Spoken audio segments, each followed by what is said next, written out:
بناوی خوای بەخشندەی میهرەبان سەلام و ڕەحمەتی خوای گەورە بەسەر هەموو لایەکدا بڕژێ و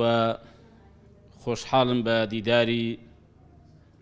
مامەستایانی بەڕێز و خۆشەویست و بە خێراتنێکی گەرمی لایەنە سیاسیەکان دەکەم کە لێرە تەشریفیان هەیە و خۆشحاڵم بە دیداری خوشکانی بەڕێزیشمان و سوپاسی ئەنجومەنی خەلیفانی کۆمەڵی ئیسلامیش دەکەین کە ئەم دیدارەی بۆ ڕێکخستوین کە لێرە بە خزمەت ئێوەی بەڕێز و خۆشەویست بگەین. دیارە قەیرانەکانی هەرێمی کوردستان کە خۆی دەبینێتەوە لە کۆمەڵە قەیران کە ئێستا هەرێمی کوردستان پێدا تێدەپەڕێ و بازی ئەو قەیرانانەش بازە گەورەکەی بەداخەوە هاوڵاتیانی هەرێمی کوردستان دەیدەن، بە تایبەتیش ئەو چینە هەژار و فەقیرەی خەڵکی کوردستان کە قەیرانەکان بریتین لە قەیرانی سیاسی کە ئێمە هەم بە قەیراندا تێدەپەڕین لە ڕووی پەیوەندی سیاسیەکانمان لەگەڵ حکومەتی ناوەند کە بە تەواوی تێکچووە، لەگەڵ وڵاتانی دراوسێمان کە ئەویش پەیوەندی سیاسیەکانمان زۆر خراپە لەگەڵیان، و لە ئەوەش خراپتر پەیوەندی سیاسیەکانی ناوخۆی هەرێمی کوردستانە کە بەداخەوە ئەوەش بۆتە مایەی ئەوەی کە هەرێمی کوردستان سنگ و قورسایی خۆ لەدەست بدا لە وەکو پێگەی سیاسی و وەکو میلەتێک کە خاوەنی کۆمەڵێک بەڕاستی سیفات و خاستەتی بەرز و گەورەیە لە ئازایەتی و لە شەهامەت و لەو هەموو قوربانیەی کە لە ڕابردوودا تا ئێستا داوێتی لە پێناو ئازادی، لە پێناو ڕزگارکردنی خاکەکەی وڵاتەکەی خەڵکەکەی، و لەم دوایانشدا بەشداری کارایی و لە بەرامبەر شەڕی داعش کە دیسان قوربانی گەورە ئەم میلەتە داوێتی ئەم خەڵکە داوێتی. بەڵام بە بەراورد لەگەڵ ئەم پێگانەی تەماشا دەکەین کە پێگەی سیاسیمان لە ناوەندی سیاسی چ لەگەڵ حکومەتی ناوەند و چی لەگەڵ وڵاتانی دراوسێمن و چ لەگەڵ وڵاتانی دنیاشدا بەڕاستی لەو ئاستەنیە و لاوازە، و لە ڕووی ئابووریەوە ئێمە بە قەیرانێکی سەختدا تێدەپەڕین. یعنی وڵاتێک کە دەوڵەمەندە و وڵاتێک کە نەوتی هەیە، زۆر وڵاتی سەر ئەم ڕووی زەویە نەنەوتی هەیە نەغازی هەیە و حتا وڵاتی وا هەیە کشت و کاڵیشی نییە کە ئێمە وڵاتێکی کشت و کاڵیشین، بەڵام تەماشا دەکەی میلەتی خۆیان وڵاتی خۆیان بە باشترین شێوە و بەڕێکپێکترین شێوە بەڕێوە دەبن. ئێمە لە ڕووی ئابووریەوە والیە هاتۆ تاچی کوردمان، ینی خەڵک و خانەوادەمان هەیە کە ئێمەش لەگەڵ خەڵک تێکەڵین و خەڵک هاموشۆمان دەکاوە، خەڵک دەبینین یا پەیوەندیمان پێوە دەکەن، بڕاوکە ینی خۆشنی باسی بکەیت. وڵی لەم ڕۆژانەیەکێک پەیوەندی پێوە کردم لە خستەخانە بوو لە سلێمانی، وتی وەڵی خوشکێکمان هێناوە کە نەشتەرگەری کلیلەکانی پێویستە، هەرچی پارەمان هەبوو لێمان خەرج کرد و گوتی وەڵی ئێستا خۆم و خوشکەکەم لێمە کە نەخۆشم تەنها 500 دینارم پێیە کە نازانم چۆن نانی ئێوارەی بۆ بکڕم. یعنی بەڕاستی حەیفە، ینی وڵاتێک کە بەم دەوڵەمەندیە بەم هەموو خێوری بەرەکە هەیەی هاوڵاتێکی بێتە سەرەوەی 500 دیناری پێیە کە نازانێت چۆن مەسەڵ نانی نەخۆشەکەی دابین بکە. ناکرێ بەڕاستی ئێمە ئەم قەیرانە سەختەوەکو باسم کرد، قەیرانە ئابووریەکەی زیاتر کە خەڵکی فەقیر و هەژاری ئەم میلەتەی زیاتر گرتوتەوە، نەک خەڵکە دەوڵەمەند و پارەدار و پلەدارەکەی هەرێمی کوردستان. قەیرانی کۆمەڵایەتیمان هەیە کە لە پسڕانی شیرازی کۆمەڵایەتی خۆی دەبینێتەوە، لە کاڵبوونەوەی عورف و عادەتە کۆمەڵایەتی جوان و بەرزەکانی کوردەواری خۆی دەبینێتەوە. و هێندێکشی هەر لە بەین چۆ لە ناوچۆ نەماوە کە ئەو عادەت و عورفە باش و پەسەندانێکی ئێمە هەمانە لە هەرێمی کوردستان کە مایەی شانازیە و بۆتە مایەی پتەوکردنی پەیوەندیەکان، پتەوکردنی پەیوەندی خانەوادەیی کۆمەڵایەتی و حتا نەتەوەییش. و قەیرانی ئیداریمان هەیە، کۆمەڵە قەیرانی کەمان هەیە کە بدار ناسمە ناو وردەکاریەکانی کە ئەمانە بەڕای من ئەوانە خۆی دەرەنجامن کە زۆر جار لە میدیاکان دەبینم کەسە سیاسیەکان یا حکومی یا پەرلەمانتاری باز دەکا کە ئەمانە بە دەرد دەزانن. ئەمن پێم وایە ئەوە دەرەنجامی دەردا، ئەوە نیشانەی نەخۆشیە گەورەکانە کە من کوردی دەکەمەوە لە سێ نەخۆشی گەورە، سێ دەردی گەورە و سێ هۆکاری گەورە کە بۆتە مایەی ئەوەی کە ئەمانە و کۆمەڵێک دەرد و نەخۆشی تر سەر هەڵدەن. یەکەمیان بەڕای من تەمانەوە هیچ زانێکە و کسەرەتا باسکەم، ئێمە نەمانتوانیوە لە 26 ساڵی ڕابردوو حکومڕانیەکی تەندروست پێڕەو بکەین. حکومڕانی تەندروست واتە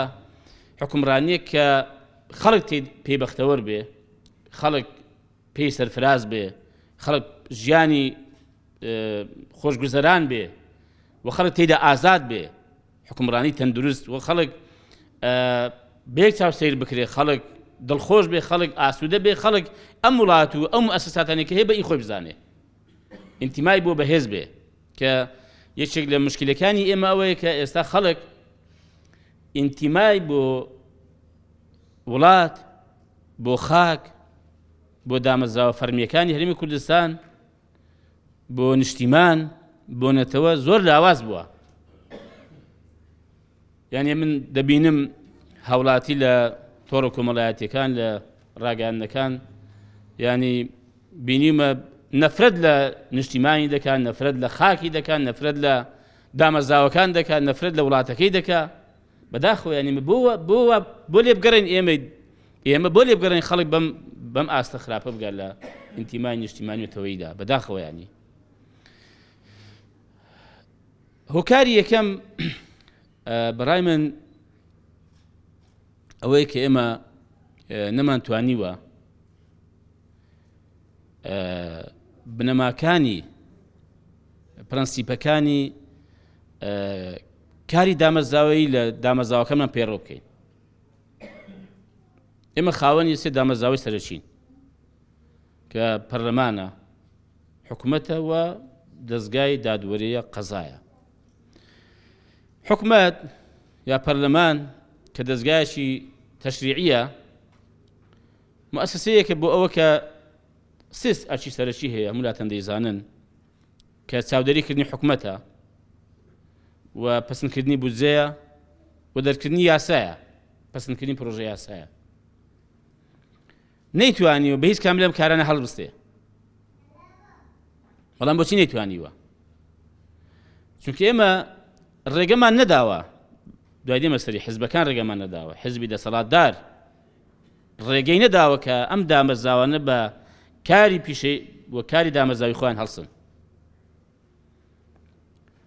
پەرلەمان دەتوانێت یا توانیوێتی کە محاسبەی حکوومەت بکە، سەرۆکی حکوومەت، جێگیری سەرۆکی حکوومەت، وەزیرەکان بام بکە و لێپرسینەوەی باشیان لەگەڵ بکە، ناتوانێت. دەتوانێت توانیوێتی یاسای پێویست کە لە بەرژەوەندی خەڵک و ئەم وڵاتە بێدەر بکە یا هەمواری بکە، نەخێر. لەسەر پرۆژە یاسای سەرۆکایەتی هەرێم بوو کە ویستیان دەستکاری بکەن، هەمواری بکەن، 2 ساڵ و نی پەرلەمان داخرا. کوا کارکردن بە بنەمای مؤسسات و دامەزراوەی کردن. ئایا حکوومەت کە منیش بەشێک بووم لە حکومەت تا دوێنێ ئایا فعلا حکومەت توانیوێتی حکومەتایەتی خۆی بکە کە ئەرچی ڕاپەڕاندنی کاروبارە ئەویش نەخێر ئەویش 100 کۆسپی بۆ دروست کراوە یعنی نەکار بۆ وەزیرێک یعنی بۆ سەرۆکی حکومەتیش بۆ جێگری سەرۆکی حکومەتیش بۆ وەزیرە بەڕێزەکان حزب کۆسپی گەورە لەمپەری گەورەی خستونەتە بەردەم و ئایا قەزا توانیوێتی بێلایەن بێ کەم پێم وایە بەرقەرارکردنی ئەمنیەت و ئاسایش یعنی خەڵک دڵنیا بێت لە ماڵی لە سامان و سەروەتی لە سەری لە ناموسی لە کەرامەتی لە هەموو شتێکی بەهۆی ئەوەیە کە قەزا بتوانێت دادوەر بێ و بتوانێت فعلەن ئەو یاسایی کە هەیە بەبێ جیاوازی بەسەر هەموو کەسدا جێبەجێکە بەڵام ئایا توانیوێتی ئایا لەم وڵاتی ئێمە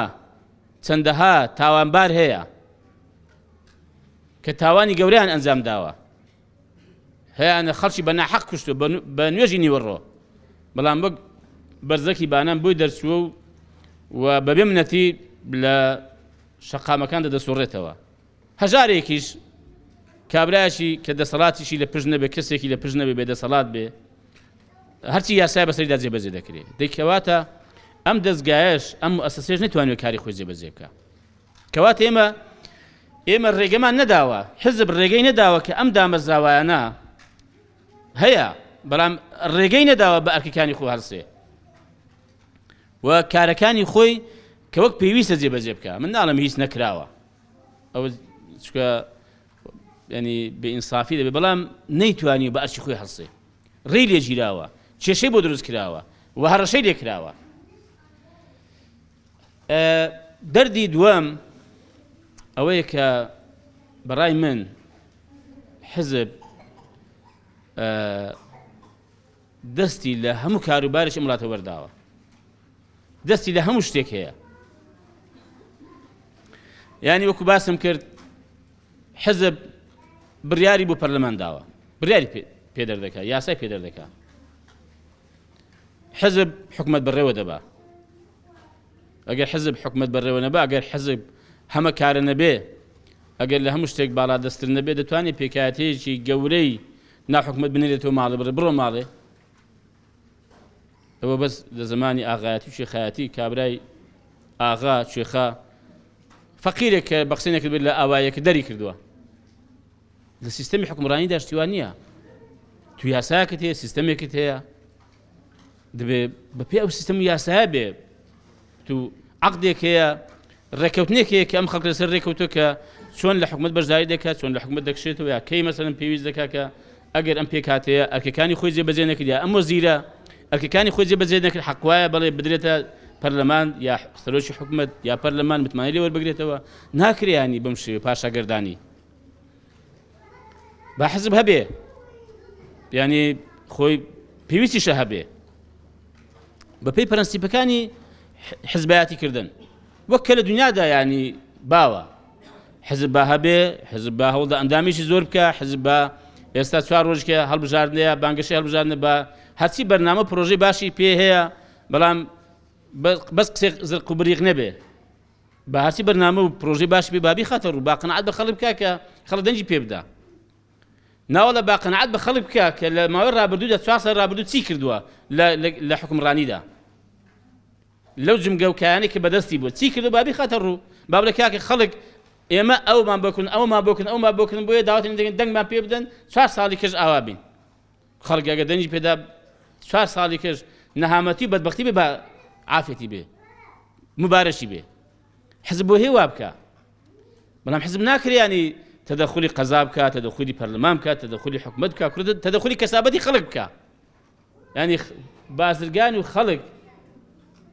ینی نەتوانن بازرگانیەک یا کەسابەتێک کە گەورە بێ غەیری چەند کەسێک لە بنەماڵەیەک یا لە حزبێک دەستی بەسەدا بگرن و بەبێ ئەوان ناکرێ بەڕاستی ئاوا بێ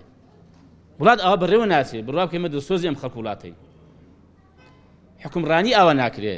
دەوڵەتداری ئاوا ناکرێ و خەڵک ئەوە بەختەوەر نابێ و خەڵک ئەوە قازانج ناکە بەڕای من دەردی سێیەم کە ئەم هەرێمەی بەم ڕۆگەیاندە کە زۆر کەم ئاماژەی پێ دەکرێت کە من پێم وایە ئەوەش لەوانی تر کەمتر نییە پێمە بەڵێ بەداخەوە کە سیستەممان نییە و ئەوە هیچ دەستورێکمان نییە لە هەمان کاتدا پابەندیش نین بەو یاسا و ڕێسانە کە بە خۆشمان دەرمان کردووە کەواتە دەمێتوە سەرەوەی کە دەبێ خەڵکێکی دڵسۆز و خەمخۆر هەبێ دڵسۆزی خەڵک خەمخۆری خەڵک دڵسۆزی ئەم خاک وڵاتەی کە ینی کارەکانی هەڵوێستەکانی ڕنگدانەوەی ئەو دڵسۆزی و خەمخۆری بۆ خاک و خەڵکەکەی خۆی بەڵام بەداخەوە ئەمەش زۆر بە کەمی دەبینێت زۆر کەمە ناڵێم هەر نییە لەو جومگە و کایانەی دەسەڵات و حکومڕانی و مؤسساتانێک کە باسم کرد بەڵام زۆر کەمە زۆر بە کەمی دەیبینی دەسەڵاتدارە پارەدارە پلەدارە بەزەی بەم خەڵکە فەقیر و هەژاری دابێتەوە ناخی لەگەڵیان نییە خەمەکانی ئەوان نییە خەڵک فەقیر بێ خەڵک هەژار بێ خەڵک ینی هەزار و یەک دەرد و معانات و کێشە و گرفتی بێ باکی نییە بێم هیچ نەبایدی و نەباران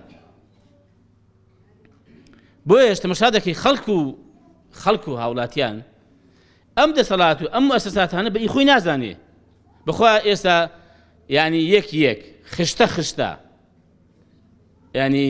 جمگە کایەکانی ئەم مؤسساتانە کە باسم کرد بهێنرێن دەخوارێ خەڵک ئەو نەدیفاعانێ ناکە بۆ وای لێ بێ خەڵک بە ئیخۆی نازانێ یەکاکە دوو کاتێک کە دڵسۆزی نەبی کاتێک کە خەمەکانی ئەوت نەبێ کاتێک لەگەڵ معاناتەکانی ئەو نەژی کاتێک بەزەیت پێدا نێتەوە کاتێک هەوڵ نەدەی کە ژیانی باش بکەی یا لانێکم تۆزێکە جۆرە خوارێ ناڵێم وەکو ئەو بژی کاکە ناکرێ ئەمە بەڵام تۆزێک وەرە خوار لەو ڕەفاهێت و خۆشگوزەرانێکە هەتا بۆکە خەڵک هەست بکا کە ئەتوش بەرپرس فعلەن بەرپرسیاری حەقیق و ڕاستەقینەی ئەم خەڵکەی ئەمە کەمە بەڕاستی ینی خەمی خەڵکی نییە دڵسۆزی خەڵک نییە بەخوا ینی ئامانج و ئاواتی کورسی و مێزەکەیە کە کەوتە پشت کورسی و مێزەکەی ئەو بە ئامانج و ئاواتی خۆی گەیشت و ئەوی تر لایەک لایەکی بە حەقی نییە ئەمن کاتی خۆی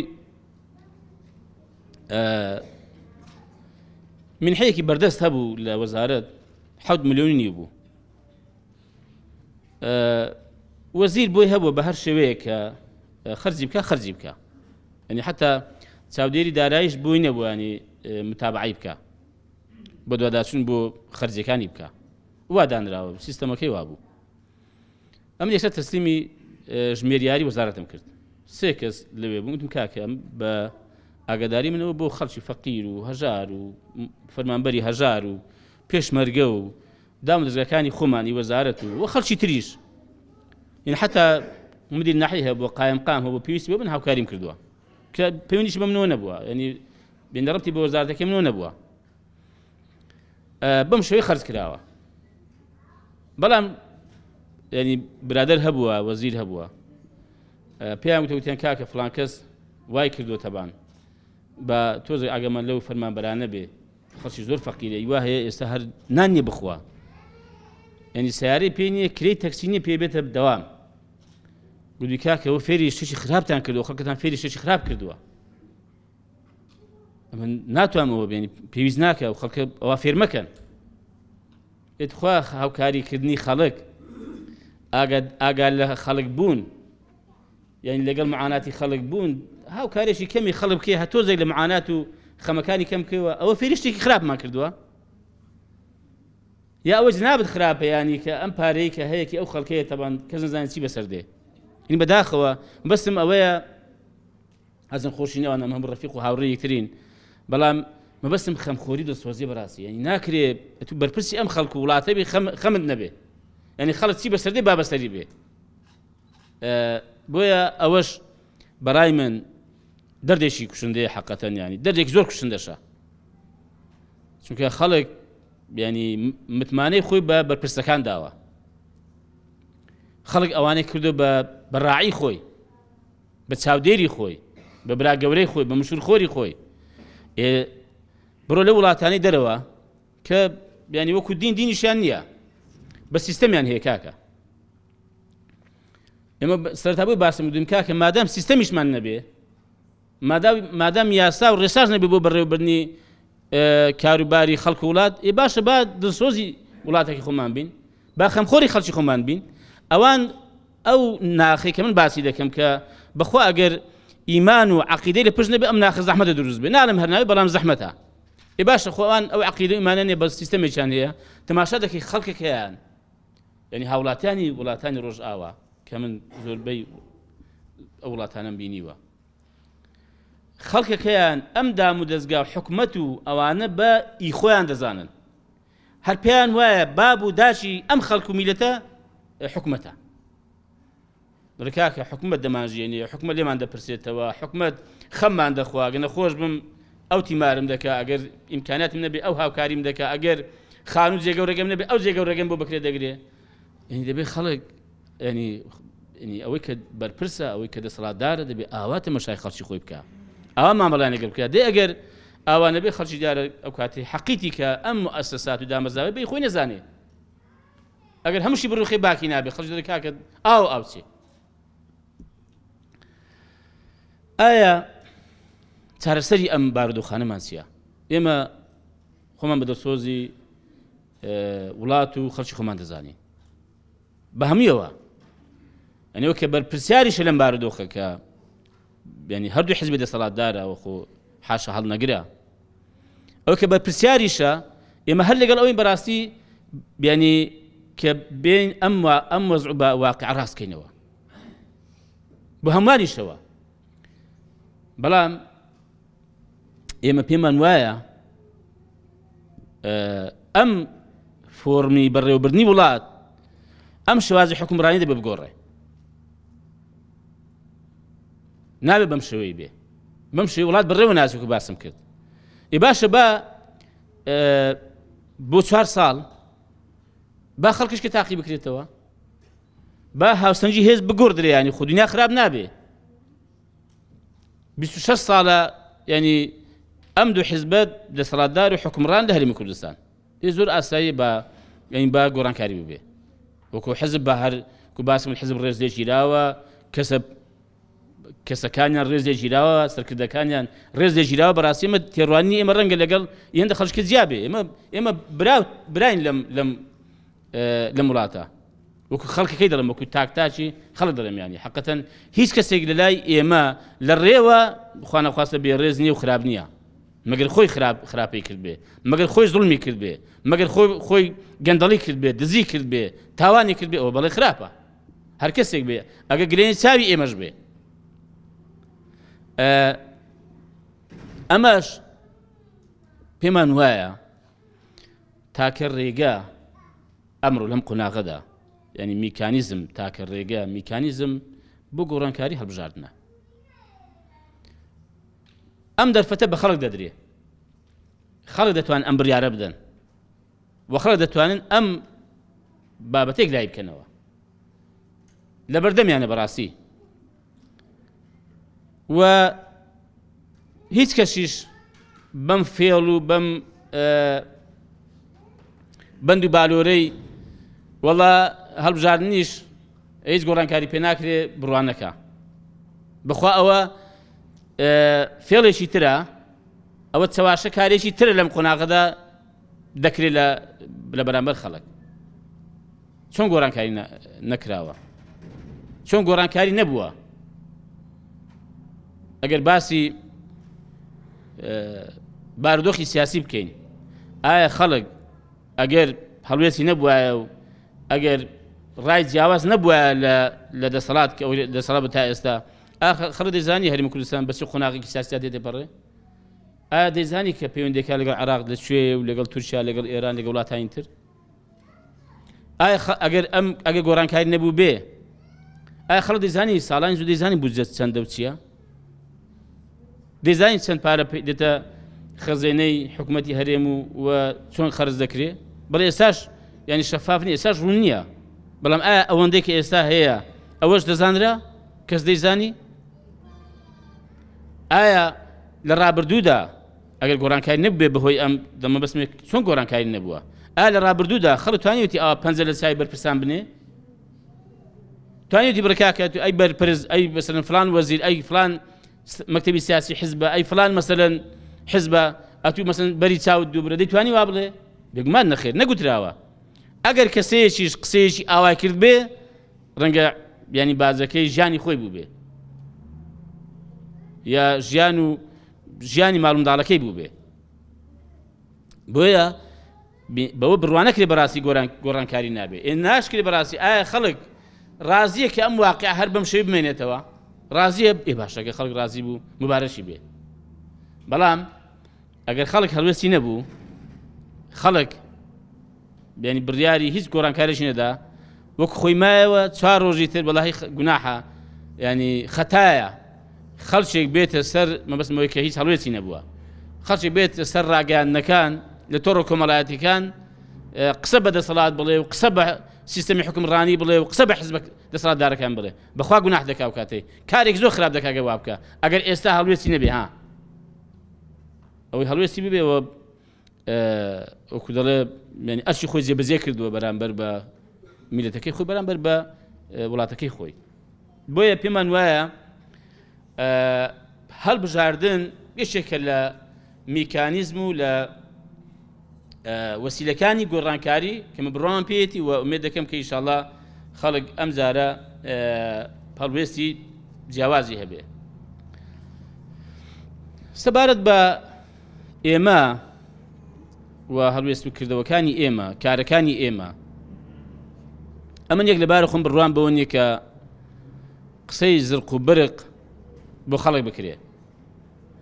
بڵێن ئێمە وا دەکەین ئێمە وا دەچین و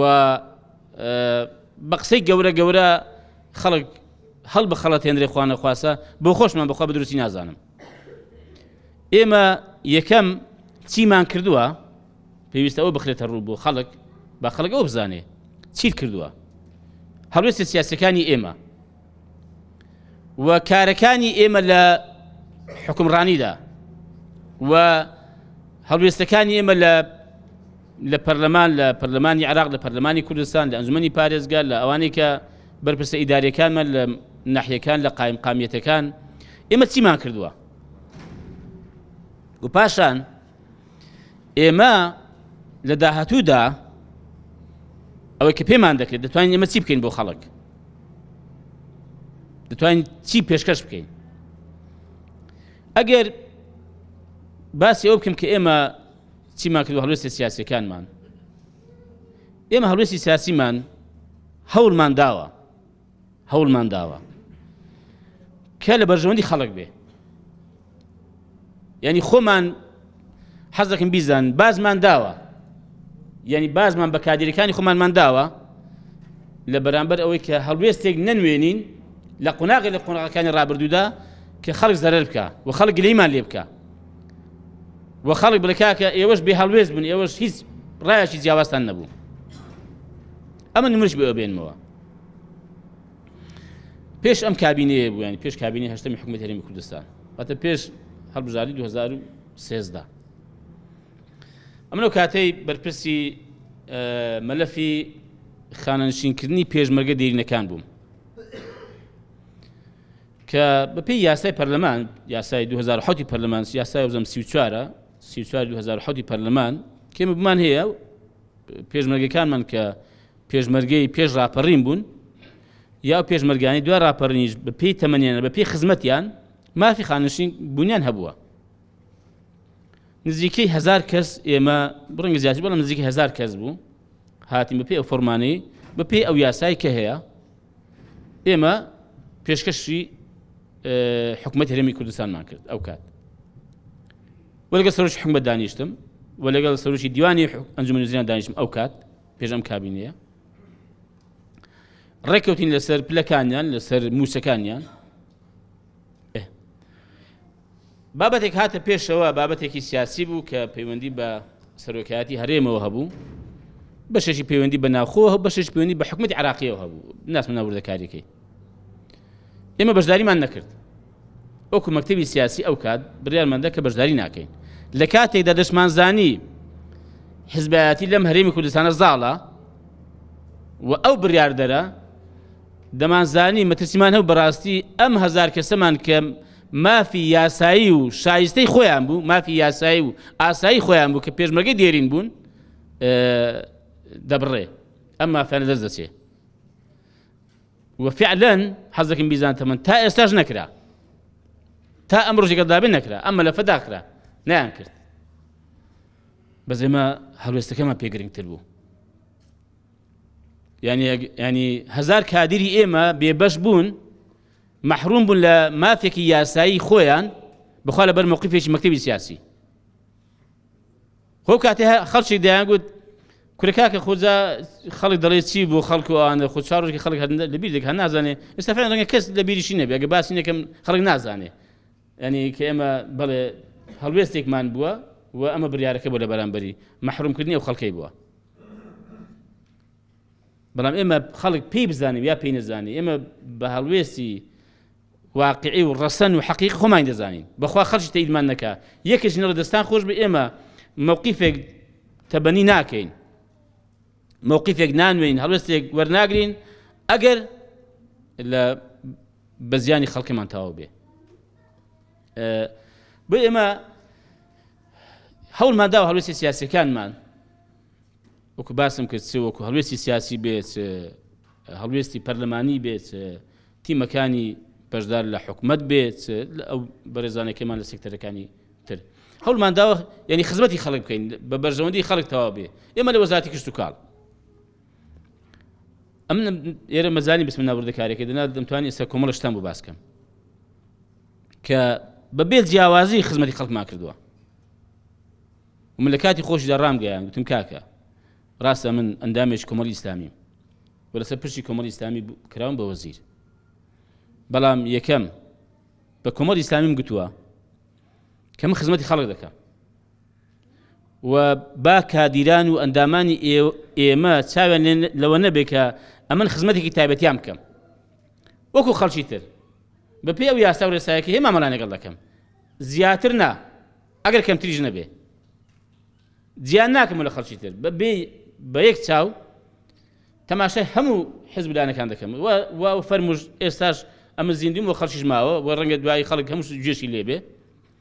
بایەشێک بێ ڕۆژێ بڵێ کاکە جان ئەتوێ من هاتووم کەسێکی پارتی بووم یا یەکێتی بووم یا گۆڕان بووم یان یەکگرتوو بووم یان بزوتنەوە بووم یان شوعی بووم یا هەر حیزبێکی کە بووم جەنابەت مامەڵەیەکی جیاواز لەگەڵ من کردووە تەحەدا دەکەم بەخوا خەڵکی خۆمانم ڕەنگە ینی ئەوە کرد بێ ینی تۆزێک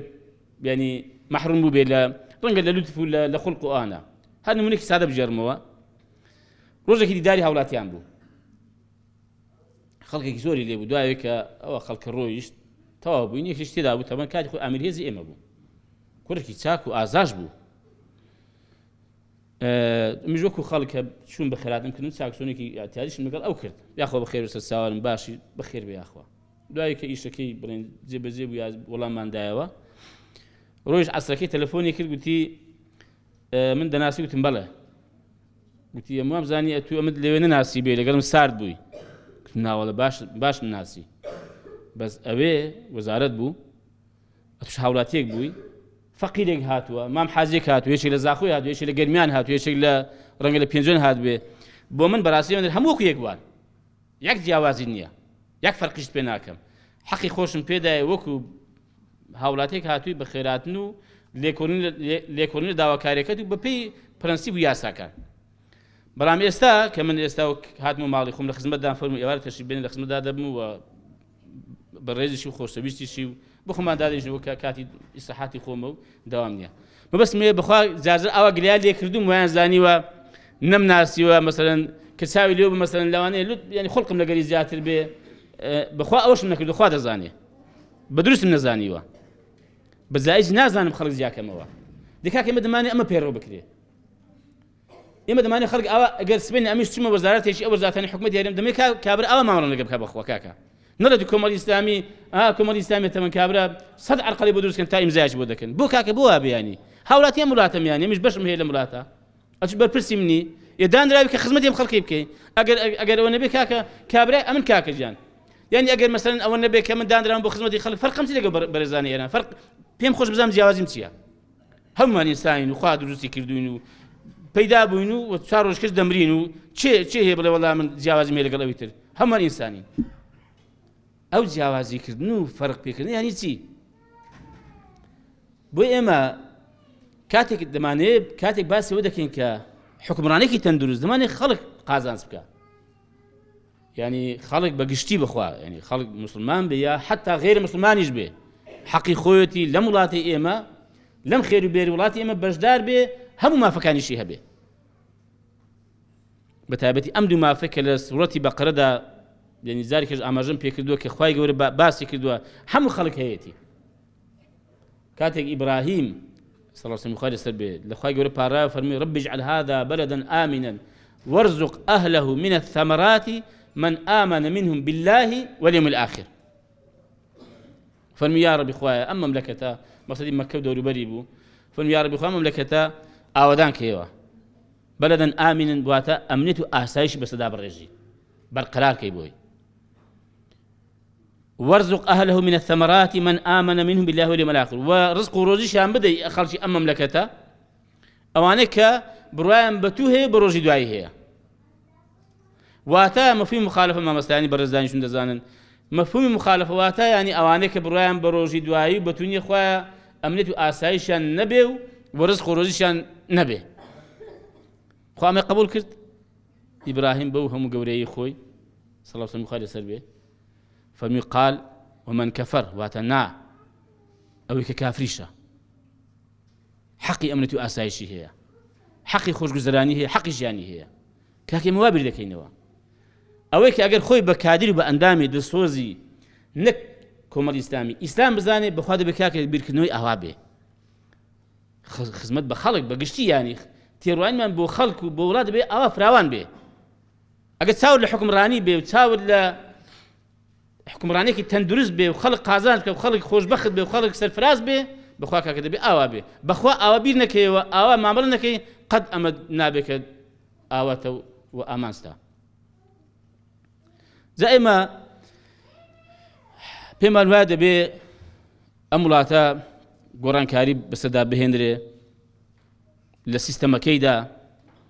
و لە خەڵکێک کە خراپیان کردووە دەبێت گۆڕانکاری بەسەردا بێ هەم بگۆڕێ هەم خۆشی بگۆڕێ ناکرێت بەڕاستی بەم شێوەیە وەم پێشمان وایە بەڕاستی خەڵکێک کە خۆی نەگۆڕی بێ خۆی چاک نەکرد بێ ناخی باش نەبێ سادق نەبێ ڕاست نەبێ ساغ نەبێ بەخوا ناتوانێت گۆڕانکاری بکە ئەوە لە برای خۆتانی وەربگرن ئەزمونم هەیە ینی ئەوەی کە زۆر باسی گۆڕانکاری کردووە زۆر باسی چاکسازی کردووە و بە حسابی خۆی بینیمانە پرۆژەی